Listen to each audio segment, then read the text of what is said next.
Paper 133. The Return from Rome. When preparing to leave Rome, Jesus said goodbye to none of his friends.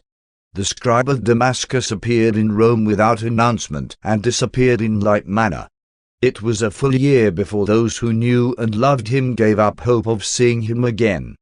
Before the end of the second year, small groups of those who had known him found themselves drawn together by their common interest in his teachings and through mutual memory of their good times with him.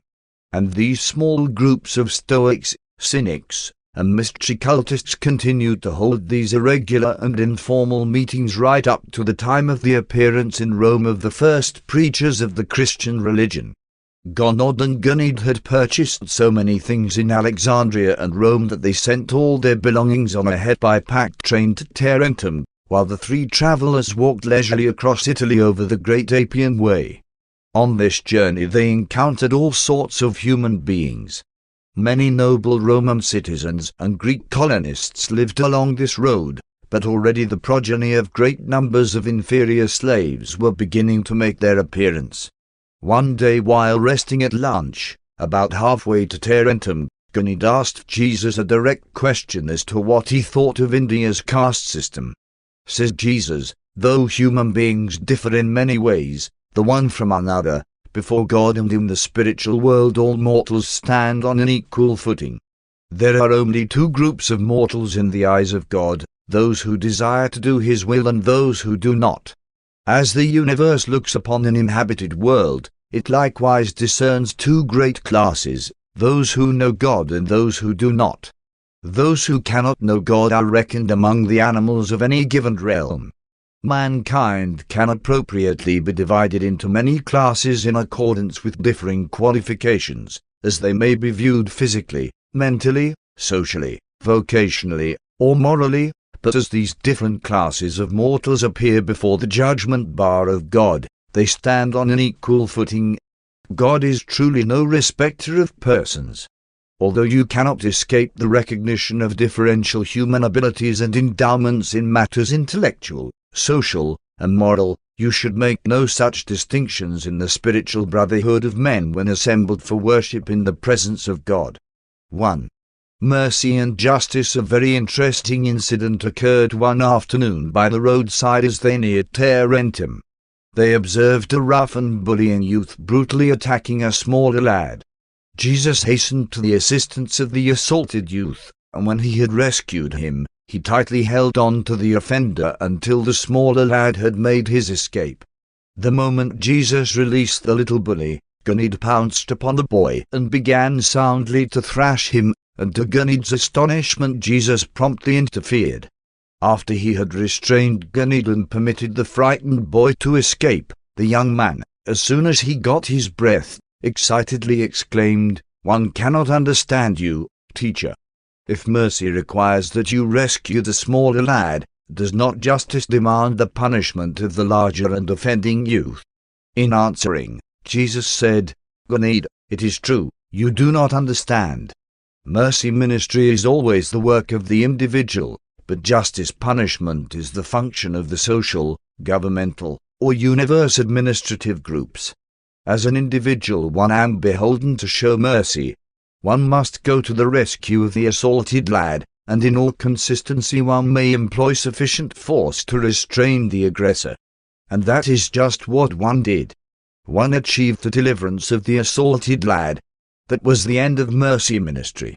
Then one forcibly detained the aggressor a sufficient length of time to enable the weaker party to the dispute to make his escape, after which one withdrew from the affair. One did not proceed to sit in judgment on the aggressor, thus to pass upon his motive, to adjudicate all that entered into his attack upon his fellow, and then undertake to execute the punishment which my mind might dictate as just recompense for his wrongdoing. Gunid, mercy may be lavish, but justice is precise. Cannot you discern that no two persons are likely to agree as to the punishment which would satisfy the demands of justice? One would impose 40 lashes, another 20, while still another would advise solitary confinement as a just punishment. Can you not see that on this world such responsibilities had better rest upon the group or be administered by chosen representatives of the group? In the universe, judgment is vested in those who fully know the antecedents of all wrongdoing as well as its motivation. In civilized society and in an organized universe, the administration of justice presupposes the passing of just sentence consequent upon fair judgment, and such prerogatives are vested in the juridical groups of the worlds and in the all-knowing administrators of the higher universes of all creation. For days they talked about this problem of manifesting mercy and administering justice. And Ganid, at least to some extent, understood why Jesus would not engage in personal combat. But Ganid asked one last question, to which he never received a fully satisfactory answer. And that question was, "But, teacher, if a stronger and ill-tempered creature should attack you and threaten to destroy you, what would you do? Would you make no effort to defend yourself?" Although Jesus could not fully and satisfactorily answer the lad's question, inasmuch as he was not willing to disclose to him that he, Jesus, was living on earth as the exemplification of the Paradise Father's love to an onlooking universe, he did say this much: "Ganid, one can well understand how some of these problems perplex you, and one will endeavor to answer your question. First, in all attacks which might be made upon my person, one would determine whether or not the aggressor was a son of God, my brother in the flesh, and if one thought such a creature did not possess moral judgment and spiritual reason, one would unhesitatingly defend myself to the full capacity of my powers of resistance, regardless of consequences to the attacker. But one would not thus assault a fellow man of sonship status, even in self-defense. That is, one would not punish him in advance and without judgment for his assault upon me. One would by every possible artifice seek to prevent and dissuade him from making such an attack and to mitigate it in case of my failure to abort it. Ganid, one have absolute confidence in my Heavenly Father's overcare. One am consecrated to doing the will of my Father in heaven. One do not believe that real harm can befall me. One do not believe that my life work can really be jeopardized by anything my enemies might wish to visit upon me, and surely we have no violence to fear from our friends. One am absolutely assured that the entire universe is friendly to me. This all-powerful truth one insists on believing with a wholehearted trust in spite of all appearances to the contrary. But Ganid was not fully satisfied. Many times they talked over these matters, and Jesus told him some of his boyhood experiences and also about Jacob the stonemason's son. On learning how Jacob appointed himself to defend Jesus, Ganid said, "Oh, one begin to see. In the first place, very seldom would any normal human being want to attack such a kindly person as you, and even if anyone should be so unthinking as to do such a thing, there is pretty sure to be near at hand some other mortal who will fly to your assistance, even as you always go to the rescue of any person you observe to be in distress. In my heart, teacher, one agree with you, but in my head one still think that if one had been Jacob, one would have enjoyed punishing those rude fellows who presumed to attack you just because they thought you would not defend yourself. One presume you are fairly safe in your journey through life, since you spend much of your time helping others and ministering to your fellows in distress. Well, most likely there'll always be someone on hand to defend you." And Jesus replied, "The test has not yet come, Ganid, and when it does, we will have to abide by the Father's will." And that was about all the lad could get his teacher to say on this difficult subject of self-defense and non-resistance. On another occasion he did draw from Jesus the opinion that organized society had every right to employ force in the execution of its just mandates. 2. Embarking at Tarentum, while tarrying at the ship landing, waiting for the boat to unload cargo, the travellers observed a man mistreating his wife. As was his custom, Jesus intervened in behalf of the person subjected to attack. He stepped up behind the irate husband and, tapping him gently on the shoulder, said, "My friend, may one speak with you in private for a moment?" The angry man was nonplussed by such an approach and, after a moment of embarrassing hesitation, stammered out, why, yes, what do you want with me?" When Jesus had led him to one side, he said, "My friend, one perceived that something terrible must have happened to you. One very much desired that you tell me what could happen to such a strong man to lead him to attack his wife, the mother of his children, and that right out here before all eyes. One am sure you must feel that you have some good reason for this assault. What did the woman do to deserve such treatment from her husband? As one look upon you, one think one discern in your face the love of justice, if not the desire to show mercy. One venture to say that, if you found me out by the wayside, attacked by robbers, you would unhesitatingly rush to my rescue. One dare say you have done many such brave things in the course of your life. Now, my friend, tell me what is the matter. Did the woman do something wrong, or did you foolishly lose your head and thoughtlessly assault her?" It was not so much what he said that touched this man's heart as the kindly look and the sympathetic smile which Jesus bestowed upon him at the conclusion of his remarks. Said the man, "One perceive you are a priest to the cynics, and one am thankful you restrained me. My wife has done no great wrong. She is a good woman, but she irritates me by the manner in which she picks on me in public, and one lose my temper. One am sorry for my lack of self-control, and one promised to try to live up to my former pledge to one of your brothers who taught me the better way many years ago. One promise you." And then, in bidding him farewell, Jesus said, "My brother, always remember that man has no rightful authority over woman unless the woman has willingly and voluntarily given him such authority. Your wife has engaged to go through life with you, to help you fight its battles, and to assume the far greater share of the burden of bearing and rearing your children. And in return for this special service it is only fair that she receive from you that special protection which man can give to woman as the partner who must carry, bear, and nurture the children. The loving care and consideration which a man is willing to bestow upon his wife and their children are the measure of that man's attainment to the higher levels of creative and spiritual self-consciousness. Do you not know that men and women are partners with God in that they cooperate to create beings who grow up to possess themselves of the potential of immortal souls?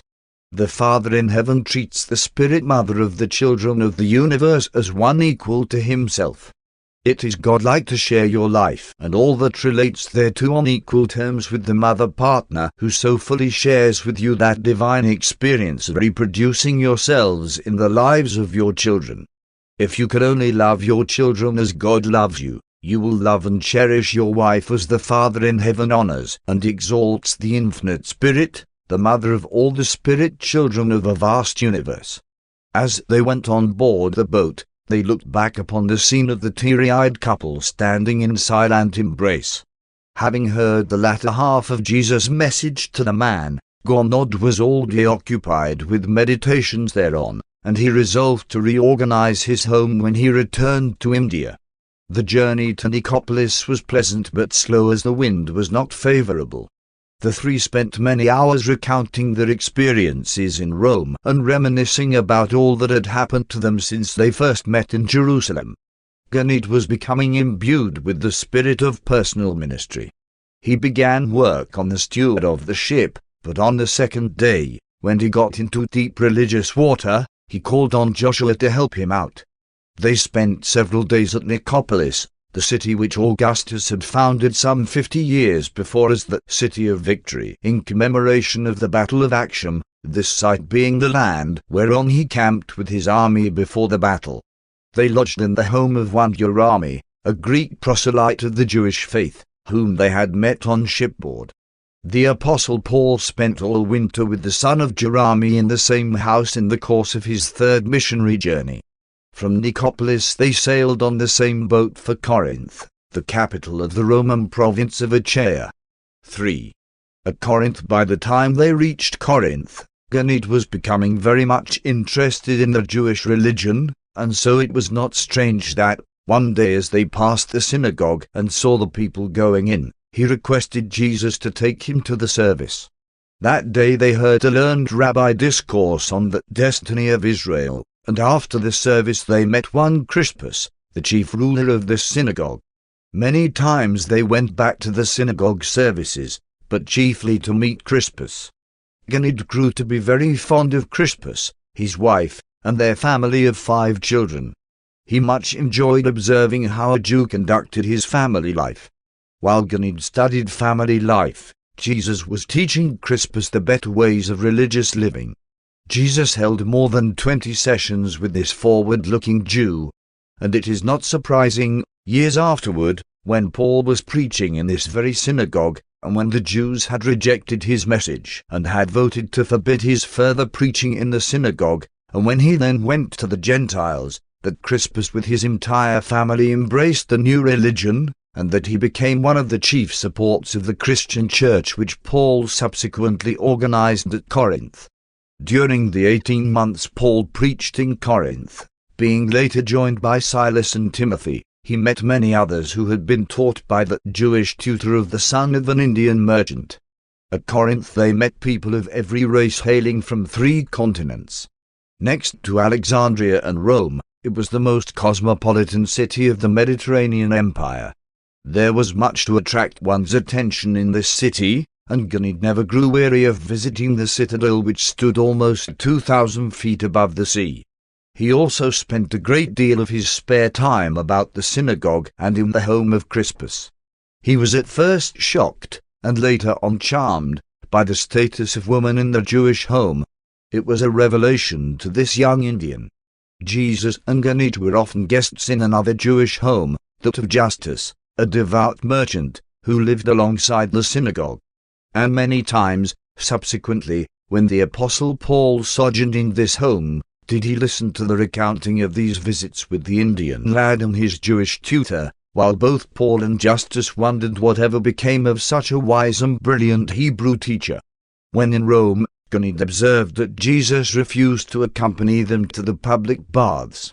Several times afterward the young man sought to induce Jesus further to express himself in regard to the relations of the sexes. Though he would answer the lad's questions, he never seemed disposed to discuss these subjects at great length. One evening as they strolled about Corinth out near where the wall of the citadel ran down to the sea, they were accosted by 2 public women.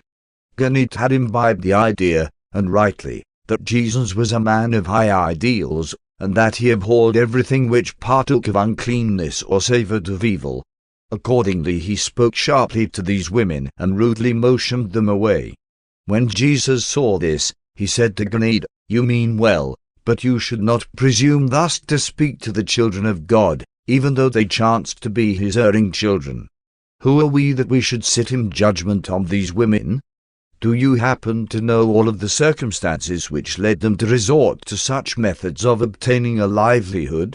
Stop here with me while we talk about these matters." The courtesans were astonished at what he said even more than was Ganid. As they stood there in the moonlight, Jesus went on to say, "There lives within every human mind a divine spirit, the gift of the Father in heaven. This good spirit ever strives to lead us to God, to help us to find God and to know God. But also within mortals there are many natural physical tendencies which the Creator put there to serve the well-being of the individual and the race. Now, oftentimes, men and women become confused in their efforts to understand themselves and to grapple with the manifold difficulties of making a living in a world so largely dominated by selfishness and sin. One perceives, Ganid, that neither of these women is willfully wicked. One can tell by their faces that they have experienced much sorrow. They have suffered much at the hands of an apparently cruel fate. They have not intentionally chosen this sort of life.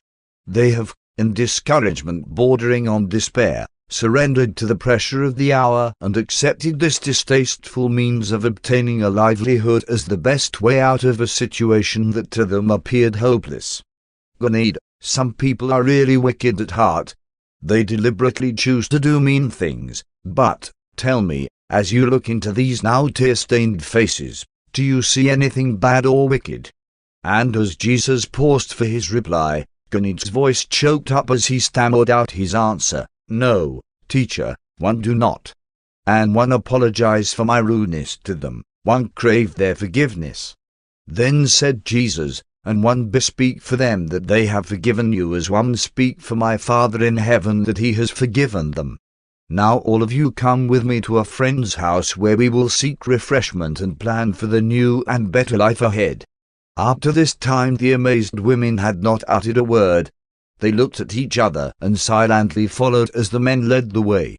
Imagine the surprise of Justus' wife when, at this late hour, Jesus appeared with Ganid and these two strangers, saying, "You will forgive us for coming at this hour, but Ganid and one desire a bite to eat, and we would share it with these our new-found friends, who are also in need of nourishment. And besides all this, we come to you with the thought that you will be interested in counseling with us as to the best way to help these women get a new start in life. They can tell you their story, but one surmise they have had much trouble, and their very presence here in your house testifies how earnestly they crave to know good people, and how willingly they will embrace the opportunity to show all the world, and even the angels of heaven, what brave and noble women they can become."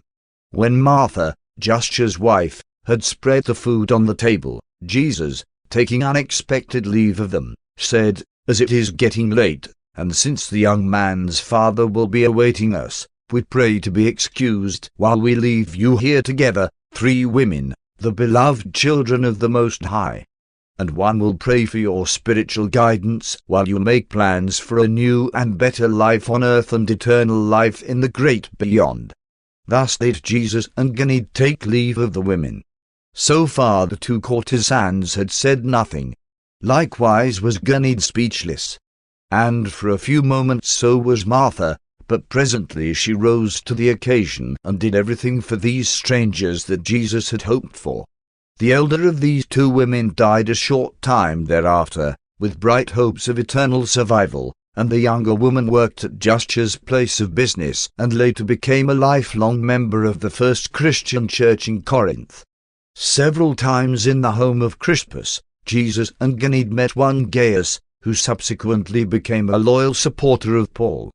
During these 2 months in Corinth they held intimate conversations with scores of worthwhile individuals, and as a result of all these apparently casual contacts, more than half of the individuals so affected became members of the subsequent Christian community. When Paul first went to Corinth, he had not intended to make a prolonged visit, but he did not know how well the Jewish tutor had prepared the way for his labors. And further, he discovered that great interest had already been aroused by Aquila and Priscilla, Aquila being one of the cynics with whom Jesus had come in contact when in Rome. This couple were Jewish refugees from Rome, and they quickly embraced Paul's teachings. He lived with them and worked with them, for they were also tent makers. It was because of these circumstances that Paul prolonged his stay in Corinth. 4. Personal work in Corinth. Jesus and Ganid had many more interesting experiences in Corinth. They had close converse with a great number of persons who greatly profited by the instruction received from Jesus. The miller he taught about grinding up the grains of truth in the mill of living experience so as to render the difficult things of divine life readily receivable by even the weak and feeble among one's fellow mortals. Says Jesus, "Give the milk of truth to those who are babes in spiritual perception. In your living and loving ministry serve spiritual food in attractive form and suited to the capacity of receptivity of each of your inquirers." To the Roman centurion he said, "Render unto Caesar the things which are Caesar's, and unto God the things which are God's." The sincere service of God and the loyal service of Caesar do not conflict unless Caesar should presume to arrogate to himself that homage which alone can be claimed by deity. Loyalty to God, if you should come to know him, would render you all the more loyal and faithful in your devotion to a worthy emperor. To the earnest leader of the Mitraic cult he said, "You do well to seek for a religion of eternal salvation, but you are to go in quest of such a glorious truth among man-made mysteries and human philosophies. Know you not that the mystery of eternal salvation dwells within your own soul? Do you not know that the God of heaven has sent his Spirit to live within you, and that this Spirit will lead all truth-loving and God-serving mortals out of this life, and through the portals of death up to the eternal heights of light where God waits to receive his children? And never forget, you who know God are the sons of God, if you truly yearn to be like him. To the Epicurean teacher he said, you do well to choose the best and esteem the good, but are you wise when you fail to discern the greater things of mortal life which are embodied in the spirit realms derived from the realization of the presence of God in the human heart? The great thing in all human experience is the realization of knowing the God whose Spirit lives within you and seeks to lead you forth on that long and almost endless journey of attaining the personal presence of our common Father, the God of all creation, the Lord of universes. To the Greek contractor and builder he said, my friend, as you build the material structures of men, grow a spiritual character in the similitude of the divine spirit within your soul. Do not let your achievement as a temporal builder outrun your attainment as a spiritual son of the kingdom of heaven. While you build the mansions of time for another, neglect not to secure your title to the mansions of eternity for yourself. Ever remember, there is a city whose foundations are righteousness and truth, and whose builder and maker is God.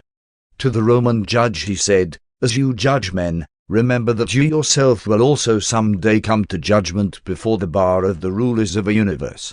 Judge justly, even mercifully, even as you shall someday thus crave merciful consideration at the hands of the Supreme Arbiter. Judge as you would be judged under similar circumstances, thus being guided by the spirit of the law as well as by its letter. And even as you are called justice dominated by fairness in the light of the need of those who are brought before you, so shall you have the right to expect justice tempered by mercy when you sometimes stand before the judge of all the earth. To the mistress of the Greek inn he said, minister your hospitality as one who entertains the children of the Most High. Elevate the drudgery of your daily toil to the high levels of a fine art through the increasing realization that you minister to God in the persons whom he indwells by his Spirit which has descended to live within the hearts of men, thereby seeking to transform their minds and lead their souls to the knowledge of the Paradise Father of all these bestowed gifts of the Divine Spirit. Jesus had many visits with a Chinese merchant. In saying goodbye, he admonished him, worship only God, who is your true spirit ancestor. Remember that the Father's Spirit ever lives within you and always points your soul direction heavenward. If you follow the unconscious leadings of this immortal Spirit, you are certain to continue on in the uplifted way of finding God. And when you do attain the Father in heaven, it will be because by seeking him you have become more and more like him. And so farewell, Chang, but only for a season, for we shall meet again in the worlds of light, where the Father of Spirit souls has provided many delightful stopping places for those who are paradise-bound. To the traveller from Britain he said, my brother, one perceive you are seeking for truth, and one suggest that the Spirit of the Father of all truth may chance to dwell within you. Did you ever sincerely endeavor to talk with the spirit of your own soul? Such a thing is indeed difficult and seldom yields consciousness of success, but every honest attempt of the material mind to communicate with its indwelling spirit meets with certain success, notwithstanding that the majority of all such magnificent human experiences must long remain as superconscious registrations in the souls of such God-knowing mortals. To the runaway lad Jesus said, remember, there are two things you cannot run away from, God and yourself. Wherever you may go, you take with you yourself and the Spirit of the Heavenly Father which lives within your heart. My son, stop trying to deceive yourself. Settle down to the courageous practice of facing the facts of life. Lay firm hold on the assurances of sonship with God and the certainty of eternal life, as one have instructed you. From this day on purpose to be a real man, a man determined to face life bravely and intelligently. To the condemned criminal he said at the last hour, my brother, you have fallen on evil times. You lost your way. You became entangled in the meshes of crime. From talking to you, One well know you did not plan to do the thing which is about to cost you your temporal life. But you did do this evil, and your fellows have adjudged you guilty. They have determined that you shall die. You or one may not deny the state this right of self-defense in the manner of its own choosing. There seems to be no way of humanly escaping the penalty of your wrongdoing. Your fellows must judge you by what you did, but there is a judge to whom you may appeal for forgiveness, and who will judge you by your real motives and better intentions. You need not fear to meet the judgment of God if your repentance is genuine and your faith sincere. The fact that your error carries with it the death penalty imposed by man does not prejudice the chance of your soul to obtain justice and enjoy mercy before the heavenly courts. Jesus enjoyed many intimate talks with a large number of hungry souls, too many to find a place in this record. The three travelers enjoyed their sojourn in Corinth. Excepting Athens, which was more renowned as an educational center, Corinth was the most important city in Greece during these Roman times, and their 2 months' stay in this thriving commercial center afforded opportunity for all three of them to gain much valuable experience. Their sojourn in this city was one of the most interesting of all their stops on the way back from Rome. Gonod had many interests in Corinth, but finally his business was finished, and they prepared to sail for Athens. They travelled on a small boat which could be carried overland on a land track from one of Corinth's harbours to the other, a distance of 10 miles. 5. At Athens, discourse on science. They shortly arrived at the olden centre of Greek science and learning, and Gonod was thrilled with the thought of being in Athens, of being in Greece, the cultural centre of the one-time Alexandrian Empire, which had extended its borders even to his own land of India. There was little business to transact, so Gonod spent most of his time with Jesus and Gonod, visiting the many points of interest and listening to the interesting discussions of the lad and his versatile teacher. A great university still thrived in Athens, and the trio made frequent visits to its halls of learning. Jesus and Gonod had thoroughly discussed the teachings of Plato when they attended the lectures in the museum at Alexandria. They all enjoyed the art of Greece, examples of which were still to be found here and there about the city. Both the father and the son greatly enjoyed the discussion on science which Jesus had there in one evening with the Greek philosopher. After this pedant had talked for almost 3 hours, and when he had finished his discourse, Jesus, in terms of modern thought, said, "Scientists may someday measure the energy, or force manifestations, of gravitation, light, and electricity, but these same scientists can never scientifically tell you what these universe phenomena are. Science deals with physical energy activities. Religion deals with eternal values. True philosophy grows out of the wisdom which does its best to correlate these quantitative and qualitative observations. There always exists the danger that the purely physical scientist may become afflicted with mathematical pride and statistical egotism, not to mention spiritual blindness. Logic is valid in the material world, and mathematics is reliable when limited in its application to physical things. But neither is to be regarded as wholly dependable or infallible when applied to life problems. Life embraces phenomena which are not wholly material. Arithmetic says that, if one man could shear a sheep in 10 minutes, 10 men could shear it in 1 minute. That is sound mathematics, but it is not true, for the 10 men could not so do it.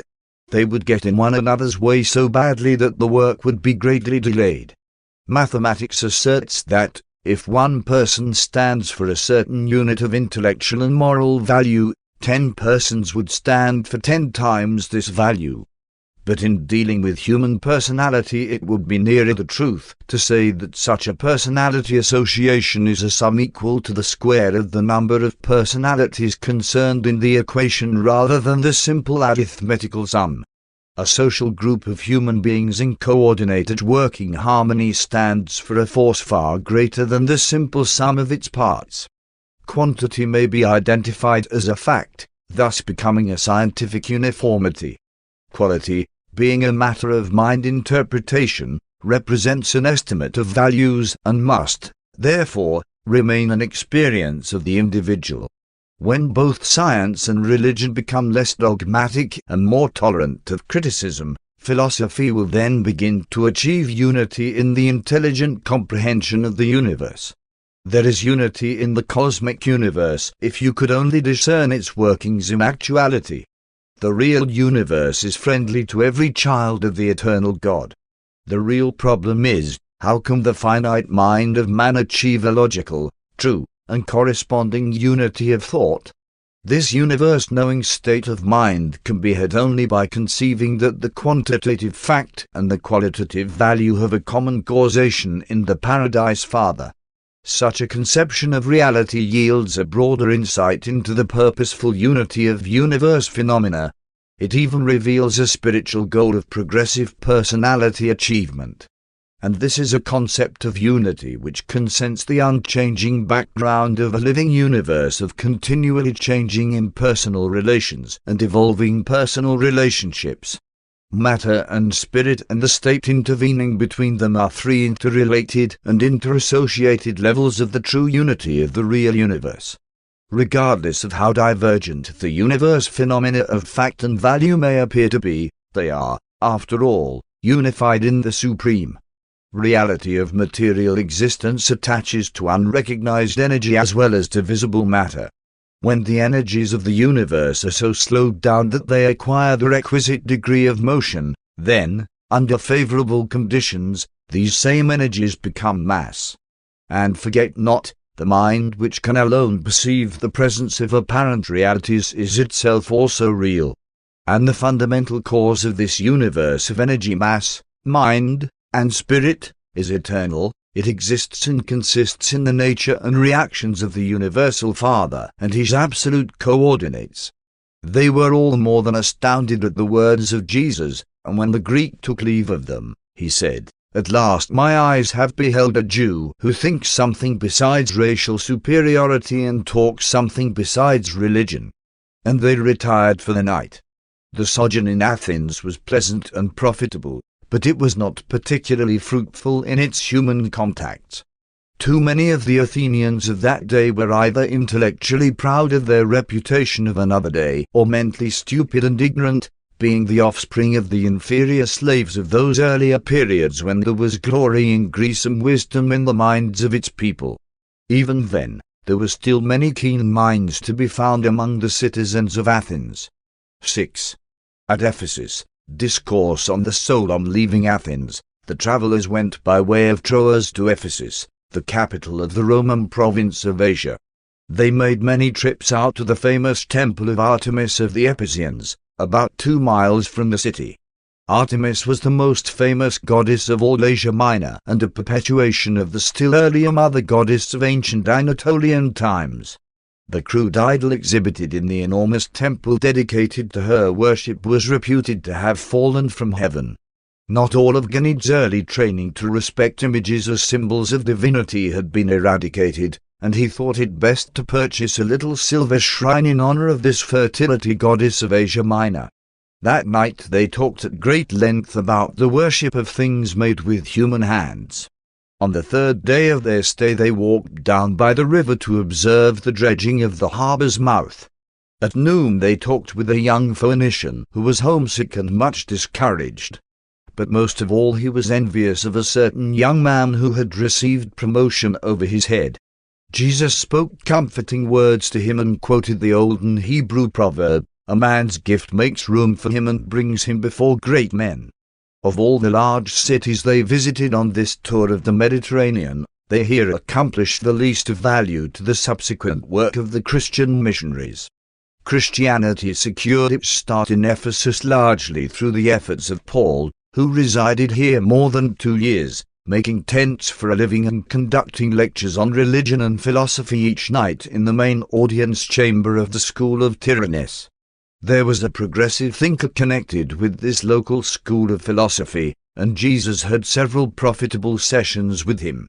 In the course of these talks Jesus had repeatedly used the word soul. This learned Greek finally asked him what he meant by soul, and he replied, "The soul is the self-reflective, truth-discerning, and spirit-perceiving part of man, which forever elevates the human being above the level of the animal world. Self-consciousness, in and of itself, is not a soul.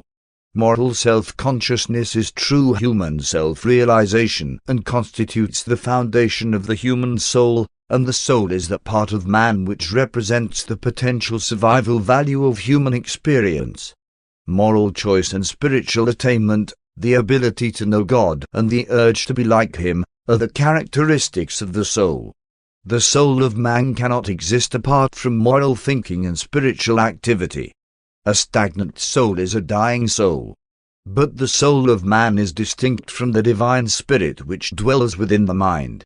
The divine spirit arrives simultaneously with the first moral activity of the human mind, and that is the occasion of the birth of the soul. The saving or losing of a soul has to do with whether or not the moral consciousness attains survival status through eternal alliance with its associated immortal spirit endowment.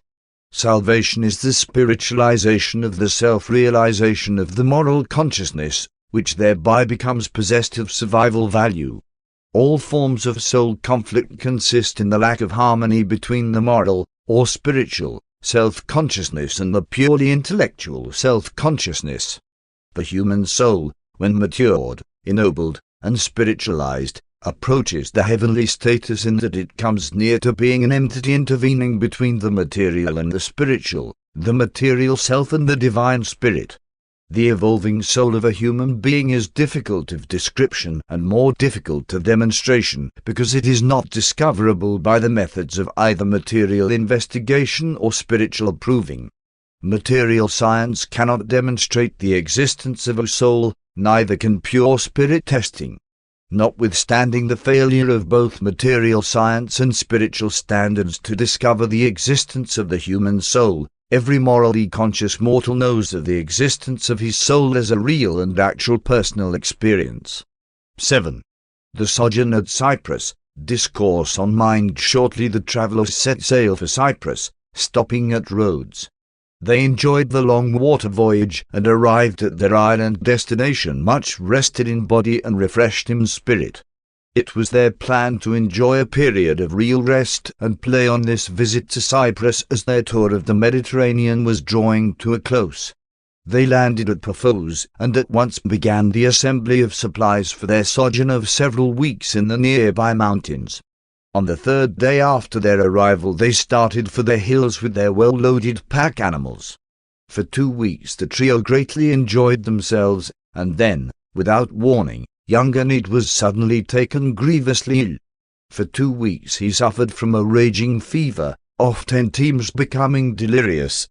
Both Jesus and Ganid were kept busy attending the sick boy. Jesus skillfully and tenderly cared for the lad, and the father was amazed by both the gentleness and adeptness manifested in all his ministry to the afflicted youth. They were far from human habitations, and the boy was too ill to be moved. So they prepared as best they could to nurse him back to health right there in the mountains. During Ganid's convalescence of 3 weeks Jesus told him many interesting things about nature and her various moods. And what fun they had as they wandered over the mountains, the boy asking questions, Jesus answering them, and the father marveling at the whole performance. The last week of their sojourn in the mountains Jesus and Ganid had a long talk on the functions of the human mind. After several hours of discussion the lad asked this question, "But, teacher, what do you mean when you say that man experiences a higher form of self-consciousness than do the higher animals?" And as restated in modern phraseology, Jesus answered, "My son, I have already told you much about the mind of man and the divine spirit that lives therein, but now let me emphasize that self-consciousness is a reality. When any animal becomes self-conscious, it becomes a primitive man. Such an attainment results from a coordination of function between impersonal energy and spirit-conceiving mind, and it is this phenomenon which warrants the bestowal of an absolute focal point for the human personality, the spirit of the Father in heaven. Ideas are not simply a record of sensations. Ideas are sensations plus the reflective interpretations of the personal self, and the self is more than the sum of one's sensations. There begins to be something of an approach to unity in an evolving selfhood, and that unity is derived from the indwelling presence of a part of absolute unity which spiritually activates such a self-conscious animal origin mind. No mere animal could possess at times self-consciousness. Animals possess a physiological coordination of associated sensation recognition and memory thereof, but none experience a meaningful recognition of sensation or exhibit a purposeful association of these combined physical experiences such as is manifested in the conclusions of intelligent and reflective human interpretations. And this fact of self-conscious existence, associated with the reality of his subsequent spiritual experience, constitutes man a potential son of the universe and foreshadows his eventual attainment of the supreme unity of the universe. Neither is the human self merely the sum of the successive states of consciousness. Without the effective functioning of a consciousness sorter and associator there would not exist sufficient unity to warrant the designation of a selfhood. Such an ununified mind could hardly attain conscious levels of human status. If the associations of consciousness were just an accident, the minds of all men would then exhibit the uncontrolled and random associations of certain phases of mental madness. A human mind, built up solely out of the consciousness of physical sensations, could never attain spiritual levels. This kind of material mind would be utterly lacking in a sense of moral values and would be without a guiding sense of spiritual dominance which is so essential to achieving harmonious personality unity in time, and which is inseparable from personality survival in eternity. The human mind early begins to manifest qualities which are supermaterial. The truly reflective human intellect is not altogether bound by the limits of time. That individuals so differ in their life performances indicates not only the varying endowments of heredity and the different influences of the environment, but also the degree of unification with the indwelling spirit of the Father which has been achieved by the self, the measure of the identification of the one with the other. The human mind does not well stand the conflict of double allegiance. It is a severe strain on the soul to undergo the experience of an effort to serve both good and evil. The supremely happy and efficiently unified mind is the one wholly dedicated to the doing of the will of the Father in heaven. Unresolved conflicts destroy unity and may terminate in mind disruption. But the survival character of a soul is not fostered by attempting to secure peace of mind at any price, by the surrender of noble aspirations, and by the compromise of spiritual ideals. Rather is such peace attained by the stalwart assertion of the triumph of that which is true, and this victory is achieved in the overcoming of evil with the potent force of good. The next day they departed for Salamis, where they embarked for Antioch on the Syrian coast. 8. At Antioch. Antioch was the capital of the Roman province of Syria, and here the imperial governor had his residence. Antioch had 500,000 inhabitants. It was the third city of the empire in size and the first in wickedness and flagrant immorality. God had considerable business to transact, so Jesus and Ganid were much by themselves. They visited everything about this polyglot city except the Grove of Daphne. God and Ganid visited this notorious shrine of shame, but Jesus declined to accompany them. Such scenes were not so shocking to Indians, but they were repellent to an idealistic Hebrew. Jesus became sober and reflective as he drew near Palestine and the end of their journey. He visited with few people in Antioch. He seldom went about in the city. After much questioning as to why his teacher manifested so little interest in Antioch, Ganid finally induced Jesus to say, "This city is not far from Palestine.